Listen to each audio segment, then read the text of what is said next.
Hey guys, welcome to my channel. My name is Pam. Welcome to Prep and Passion. Today we are talking about toy rotation because it has literally changed the game for me. After Christmas, my very generous mother-in-law and very generous mother gave my daughter 3 million toys. 1 billion toys. And we got baby boy on the way. So there's just too many toys for such a small apartment. We live with my husband's grandfather. We are a multi-generational household, and there's just too much stuff and not enough room to function. So what I've been doing is toy rotation. Now, because we live in a tiny New York apartment with very little storage, you will see my storage is out in the open, which is not ideal, especially because they're clear bins and my daughter knows what's in each bin. But 99% of the time, she never goes over to the storage unit. She plays with her shelving unit, another area of shelves behind the camera, and she plays downstairs with clear bins. So she has 3 clear bins, 3 to 4 clear bins downstairs, and she has 8 shelves behind me, and a shelf with 4 to 5 activities at any given time, and access to art supplies. So I'm going to show you what I do. It's a very labor-intensive activity to actually rotate all these toys. I wait until my daughter is at my mother's house for the morning, just for the morning, so I can rotate out all the old toys that she's not playing with as much and put in new toys that she will be more excited to see. Now, I rotate all the toys she has. I haven't bought a new toy since the beginning of the pandemic, and my mother-in-law and my mother contributed a ton of new toys during Christmas, as I said, so she has more than enough toys. She doesn't get bored, and I cycle through the toys so she doesn't get overwhelmed. I also found when I had all these toys out, she just kind of wouldn't play with anything. She'd just wander around. Now it's much more focused, and the TV doesn't come on nearly as much as it used to. Let's clear to what we had before. These were all the toys that were already on her shelf. That's a ball. This is usually where we keep her crayons and stuff, but I'm going to find a better area for that today so we could have another toy there. This is a ramp from Lovevery. This is a Melissa and Doug sandwich making kit. This is a Melissa and Doug Mickey Mouse Disney dress doll thing that she absolutely loves. A picnic basket from Lovevery. This is a Paw Patrol doll my mom bought her for holidays. Lovevery hammer set. And this was dollar spot money and an activity that I do with her in a file folder. Now, she has a table that I usually bring out when she's here, but she's at my mom's currently. This little area over here, she has 2 shelves. I need to clean off this shelf. It became a catch-all. But these are Melissa and Doug water painting, a Paw Patrol Costco Etch-a-Sketch thing, and a ukulele. So the first thing I'm going to do is just clear off the shelves, get all the toys out, and make sure I have all the tiny pieces that go with each toy, especially these Melissa and Doug toys. They tend to have a ton of tiny pieces, so I just use a clear Ziploc bag, and I label it so I know what's in it, and I don't have to, like, guess. The next thing I'm going to do is scrub out all the little shelving units. Sticky hands are always in these shelves, so better to clean it out when I have the chance.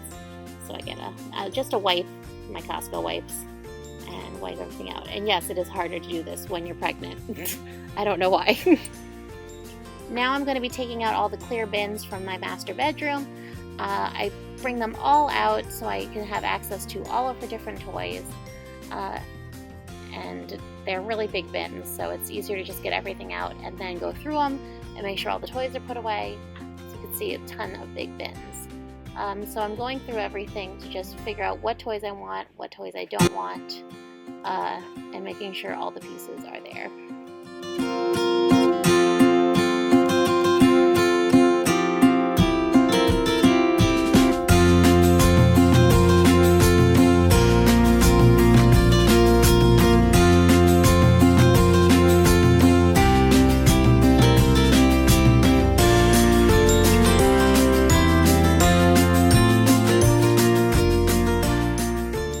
Now let me show you what's on the shelves now that I've rotated out all the old toys and brought in all the new toys. Starting off over here, this is a Sprouts kid table, and this is a Sprouts kid table and chair. I lean it up just so I have more space to walk around when Lily isn't here. This was a Christmas gift from my mother-in-law's friend. It is a Melissa and Doug baking set, and you basically make this pound cake. and she loves it. She's obsessed with it.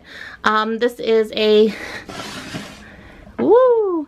This is the Love Every kit. I've opened it. It's actually, I will link down below the exact kit that this came from. We are subscribed to the Love Every kit. We are also subscribed to the Kiwi company. This is a Kiwi tree. As I said, Tu B'Shvat is coming up for me as a Jewish mother, and you build a tree using the pieces that are inside this bag that she decorated with these leaves. Sorry, they came off. A puzzle. It is a Montessori-based puzzle that I got off Amazon. These pieces just go in, but everything looks the same and the depth is different. This is half KiwiCo, half Fisher-Price Doctor bag. It's one of her favorite things. Very cute. It has an osteoscope, it has a stethoscope, it has a fake syringe, and fake band-aids and all this other stuff. Sometimes I'll put in real band-aids just so she gets to practice life skills. This is the KiwiCo checklist that came with the KiwiCo kit. I gotta say, the KiwiCo, I actually was very skeptical, and I love it. So I will link them down below as well. Any toys I discussed today will also be linked. So as I said, I am pregnant and we have a baby boy coming in April. This is the dolly that my daughter is currently obsessed with. She got it for her birthday, her second birthday. It's a bitty baby. It's an American Girl one. My mother-in-law bought it because I would never buy anything that expensive, but she loves it, and we play feed the baby, change the baby. She has baby clothes in a different area of her bedroom that she will go if she wants to change up the baby's outfit. This is another Love Every kit thing that I love. Right now I'm talking about like which animals go to trees or live in trees or we could find in a tree, and which animals we can't, but also it's a matching game. I do colors with her with that. It's really awesome. Okay. This is a Love Every ball drop. The balls go in here, they go around, they go in there. She's been obsessed with it. So this is her sensory bin. We have a bigger one that we keep outside, and I've just been slow to bring it back in. This is a Melissa and Doug alphabet puzzle. We've been working on letters and phonemes and getting aware with it. And so this is just a rice bin with all the pieces of the puzzle put into it so she can get that textile, sensory play, but also work on her letters as well. So it's just a clear little bin I got at Costco and a Melissa and Doug puzzle.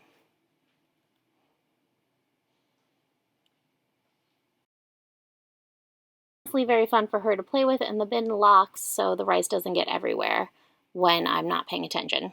So this has been her shelves. I'm going to move over to her activity shelf.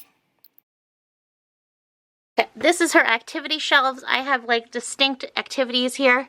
This one is Play-Doh. This one is coloring. Now, as a special ed teacher, I can't help myself. So obviously there's no paper here. I'm trying to see if she can advocate for paper or get her own paper independently. This is two different puzzles. It's a ladybug and a butterfly. And the pieces are in the bags right here.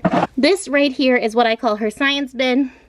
We started making volcanoes with baking soda and vinegar. These are beakers that we got from the Love Every kit, and there's just fun coloring, fun food coloring things just to make the baking soda exploding that much more fun. She asks for this one all the time. I'm actually running out of baking soda. I have to order more. Okay, underneath is her art drawer. This usually has paper. This has art supplies, and this is my lost toy bin, so if I don't know where it goes in the bottom drawer.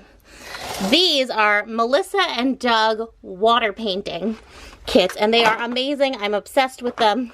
I keep all of her water pens filled. So these are her downstairs toys. My husband's grandfather lives with us, and he's 91, and I don't want him to trip. This first box is Play-Doh. The next one is blocks, and this last one is an IKEA train set. It keeps everything nice and organized, and it keeps the falling risk pretty low for Grandpa. My husband's going to take this down for me because I am very tired. So, as you can see, it's not that she doesn't have a ton of toys out, but it's that it's a limited amount of toys, and there's a limited option. And it's different than what it was there before, but it's still super fun. And because it's different than what's before, she's like, oh my god, new presents. Now, please let me know if this works for you. leave me a comment down below, give me a big thumbs up, and subscribe for more amazing content about Jewish mom life, oof, and just being super pregnant in general. Oi. And I'll see you guys next time. Bye.